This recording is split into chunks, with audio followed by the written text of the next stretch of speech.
Okay, so the government is still shut down, as we all know, and Marjorie Taylor Greene is starting to blame Republicans for it. Everyone's just getting destroyed. Marjorie Taylor Greene calls on Johnson to bring House back to D.C. and rails on GOP handling of health care. That's right.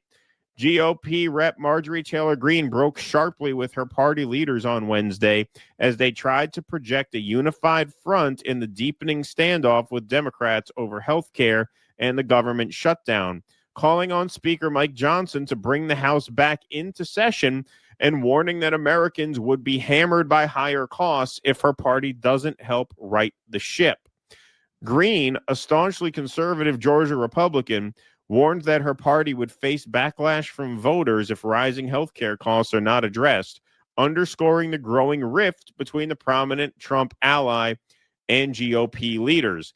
Everyone's just getting destroyed, Greene told CNN in an exclusive wide-ranging interview from her House office. Look, Democrats, you created this mess. Republicans, you have no solutions. You haven't come up with a new plan in place, and we're not even talking about it, and it's hurting so many people. The issue is front and center in the feud over the government shutdown, with Democrats demanding an extension of enhanced Affordable Care Act subsidies that were bolstered during the COVID pandemic to help families pay for health insurance.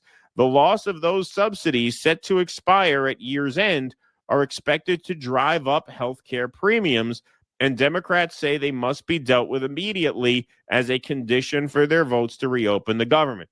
Okay, so you see it right there. This is why I said this whole thing about illegal aliens getting health care was never going to stick, because there are too many people who rely on this to be fooled by some boogaboo about, well, they just want the illegals to get health care. Like, you can bullshit Americans about a lot, but not this, because they're too intimately aware of the cost of health care and why it costs as much as it does. So Republicans say those negotiations must wait until after Democrats support a straight extension to fund the government until November 21st. Johnson says he won't bring the House back into session until Senate Democrats vote for the stopgap bill, which the House passed last month. Greene said that Johnson's approach is a mistake. I think you should really bring the House back in session for many reasons, Greene said, lamenting that the regular appropriations process and important meetings between members, including on health care, are on hold. Any serious Speaker of the House is going to build consensus within his conference behind a plan. It's not something secret that gets worked out in a committee. Asked if Trump was straying from MAGA principles, Greene said, I never speak on behalf of the president, but I don't think he's always getting the best advice. But Greene also made clear she didn't think her party was winning the PR war over the shutdown, criticizing the GOP for pinning the blame squarely on Senate Minority Leader Chuck Schumer without trying to cut a deal themselves. And so here is a piece of this interview. So many people, Manu, seriously, so many people across the board, no matter how they vote. I'm literally calling it out and saying, let's take off our Democrat jerseys, let's take off our Republican jerseys, and we should do something responsible for the American people and fix this. Yeah, and the reason she's talking like that is because she knows, obviously, what the political cost for not doing so is. And so I do want to actually play this. I'm going to screen share this because this is just broke before we went on, so I haven't watched this. But in a shocking moment, MAGA Republican Marjorie Taylor Greene blames GOP leadership for the shutdown. Damn. She rightly points out that they hold the House, Senate, and White House and still let this happen. So let's take a look. This is fresh. I have not seen this myself yet. New Washington Post poll. It shows that 47% of Americans believe that President Trump and the Republicans are mainly responsible for the shutdown. You see it here on the screen, compared to just 30% of Americans who blame Democrats. Of course, Republicans are the ones with the power. Do you agree with Americans in that poll? Okay, so before we get to whether she agrees, this is what I told you would happen. You can see this coming from a mile away. By the way, 30% who blame the Democrats, that's the MAGA base. That's just like when 30% of Democrats believe something that no one else agrees with, that's the Democrat base, right? The blue MAGA and red MAGA are about a third and a third. So the fact that the 30% blame Democrats, that's to be expected. Aside from that, yeah, the numbers speak for themselves because it's obvious, and it's also the matter in question is something of such day-to-day consequence for ordinary people that you could see that number coming a mile away. See the shutdown as your party's fault? You know what? I don't think the shutdown is popular for either side. And so I see the shutdown completely different from maybe my party leadership. And I'm not putting the blame on the president. I'm actually putting the blame on the speaker and Leader Thune in the Senate. This should not be happening. And I don't think, look, as a member of Congress, we already have a low enough job approval rating. This shutdown is just going to drive everybody's approval rating that much lower. Yes. But, so you're putting the blame on the leadership of your party? Absolutely. We control the House. We control the Senate. We have the White House. I've been vocal saying, you can use the nuclear option in the Senate. This doesn't have to be a shutdown. But what we have to do is we have to work for the American people. And our country is so divided right now. We see it all the time in every single way. It's divided in what I would say very dangerous ways. And we saw that with the recent assassination of Charlie Kirk, which has upset so many people across the board. And look, when it comes to hearing from senior citizens or my own friends and neighbors and my own family members and people that voted for me, and they're just saying, Marjorie, we just really want somebody to do something about health insurance premiums. We really want our government and our leaders to actually focus on our country for a change and fix our problems. That is the message I constantly hear from my district, and I'm a representative. I don't have to be a cheerleader for my party. I have to represent my district because those are the people that hired me and sent me here. And I agree with them, and I'm pretty much over it's just drama constantly on TV. No offense, because you guys are on television, but that's all that we see in American politics now. Yeah, see, that's pretty interesting. Just like on Israel, Gaza, just like on Epstein, she seems to have a sense of where the wind is blowing, and she seems to be playing a longer game. Even with the Kirk assassination, notice how she said people on both sides were very shaken and upset by that, not towing the party line of this is left violence and they hate us and they want to come for us. Yeah, she seems to have a certain finger on the pulse there. And here she articulates that in an even more severe way. This is on Real America's Voice. This is a right-wing show here. Marjorie Taylor Greene blasts Republicans for the shutdown and talking about the cost of health insurance.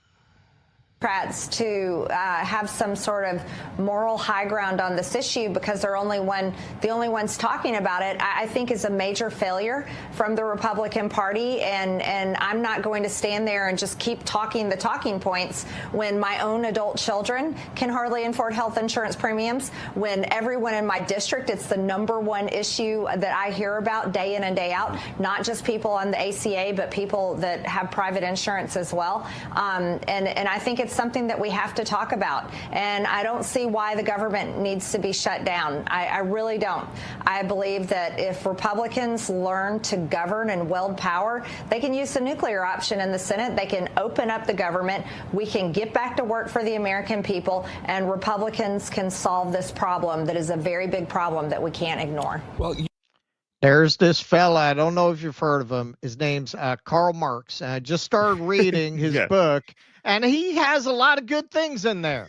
Yeah, exactly. Yeah. Marjorie Taylor Greene finally realizing that her party does not care about everyday Americans. Here she is complaining her adult kids' insurance premiums will double next year. Not a single Republican in leadership talked to us about this or has given us a plan to help Americans deal with their health insurance premium doubling. Yep, there you go. So I was not in Congress when all this Obamacare Affordable Care Act bullshit started. I got here in 2021. As a matter of fact, the ACA made health insurance unaffordable for my family after it was passed, with skyrocketing premiums higher than our house payment. Let's just say it as nicely as possible. I'm not a fan, but I'm going to go against everyone on this issue because when the tax credits expire this year, my own adult children's insurance premiums for 2026 are going to double along with the wonderful families and hardworking people in my district. So see, whether you like the ACA or not, it's a tried and true thing. Once you give a benefit, it becomes extremely difficult and politically toxic to give it away. Well, and what she's take it away, describing, rather. Yeah, I mean, what she's talking about there, and this is something very often, I mean, certainly Democrats don't want to talk about. Yeah, creating a mandate for insurance companies without price controls was inevitably going to lead to skyrocketing premiums, and it did. And that's why a lot of people do have a negative experience of Obamacare, and that's what has allowed Republicans to sell the idea that the problem is that the ACA went too far rather than that it did not go far enough. Exactly. Like the solution they're offering to take away the subsidies, well, that's just the worst of all possible worlds. Right. Now you're going to have elements of the ACA that impose on the insurance companies the need to provide certain minimum standards of care with no price controls and no subsidies. Of course, premiums are going to go through the roof. Exactly. And the cherry on top, in case you're still not convinced of how the politics of this are shaking out, Mike Johnson was just stunned on C-SPAN when a Republican caller blamed him for the shutdown. So the way C-SPAN works is you have the Democrat call-in line, the Republican call-in line, and the independent call-in line, right? It's very nice. It's very quaint, right? Mm-hmm. And so here's Mike Johnson taking a call from a Republican. So you think this is going to be a good call, an easy call. It is not. Johnson. So my question or comments are related to what you said yesterday about not being open to pass any legislation to ensure that military gets paid. I'm sure you can tell by my voice I'm very shaky.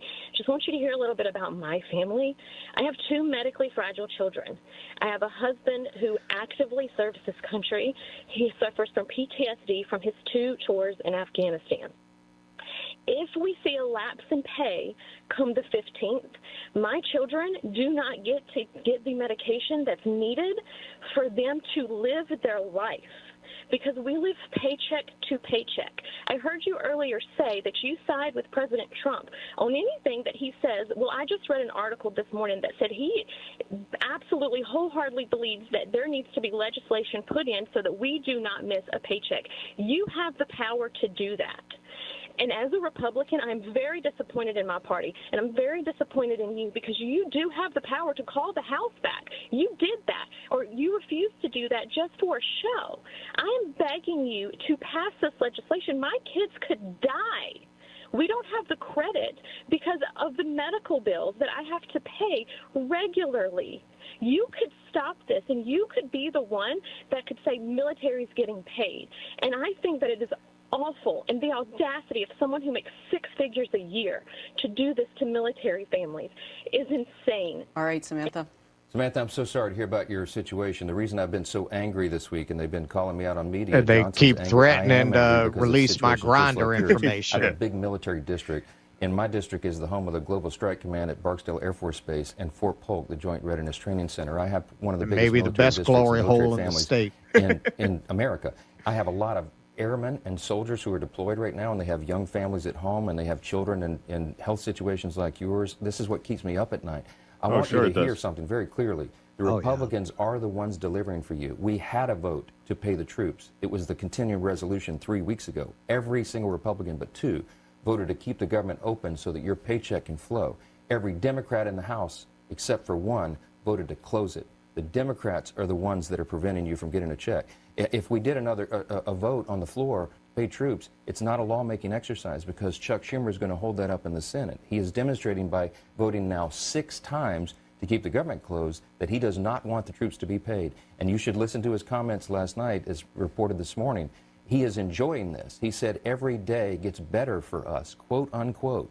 Chuck Schumer and the Democrats are preventing your family from getting the care they need, not Republicans, and my heart goes out to you. Okay, well, you just saw the poll that we put up a few minutes ago. No one buys that. Mm-hmm. No one buys that. It's a loser. It's a loser because people know the issue at hand. Like, I don't know what they're thinking. If they don't extend these subsidies and people's premiums double and triple, how do they not understand how politically disastrous that is for them. Marjorie Taylor Greene understands it. That's why she's talking like she's talking right now, because she knows that's not sustainable. You've already run experiments on this. When you fuck with people's health care, you lose. Barack Obama learned that lesson the hard way because, yes, people's health care was disrupted by the ACA. Of course it was. But once you give a benefit, you can't take it away without paying a massive political price. And the Democrats understand that. And this is the only piece of leverage that they have. And so they're using that in ways that I think most people understand, whether they like the Democrats or not, because they understand what's going to happen to their health insurance premium if the Republicans have their way. And so there's just no escaping that. There's no escaping that. That's why as soon as the shutdown happened, I said, I think the Democrats do come out on top of this because the fundamentals of this are just in their favor, because you just can't bullshit a woman like that. You can't. They have too much on the line. Exactly. Yeah. Well, there's a point Steve Bannon kept making about Medicaid. He kept harping on that, like, hey, a lot of MAGAs on Medicaid. A lot of MAGAs on Medicaid. You got to be very careful about what you do. And this isn't just Medicaid they went after. They went after the ACA. Right. So now you fucked the entire healthcare system. What do you think? MAGA doesn't need healthcare? Right. You wanted the Democrats' old working class base. You got them. You got them, and they are largely dependent on these kinds of subsidies and programs for their healthcare. You cannot just run things like Reaganomics, which it's just a zombie concept. It is a religious principle that cutting all benefits makes a better economy. Like they just, it doesn't matter how much evidence there is, they will just continue to go in this direction because they don't really, we talk about this a lot with Democrats not having a governing philosophy. Neither the Republicans. Cut taxes on rich people. What is that? That's not a governing philosophy. It's a cult. Right. Exactly. And Lawrence Fine said, but MAGA voted for this, didn't they? Yeah. Not only MAGA, Marjorie Taylor Greene in voting for the big, beautiful bill. Right. Yep. Like they she did. And we pointed that out at the time. Yeah. Exactly. Same thing. Tucker's up there talking about the struggles of working people in these devastated towns. He didn't say shit about that bill when it was being debated. Not a word. Yeah. No, they made their bed. It's all fun and games until it comes time to take people's health care away, right? At that point, there's no culture war distraction that's going to save you, right? I mean, this is too important to too many people who are too salt of the earth. They're not chronically online. They're not easily distractible with nonsense.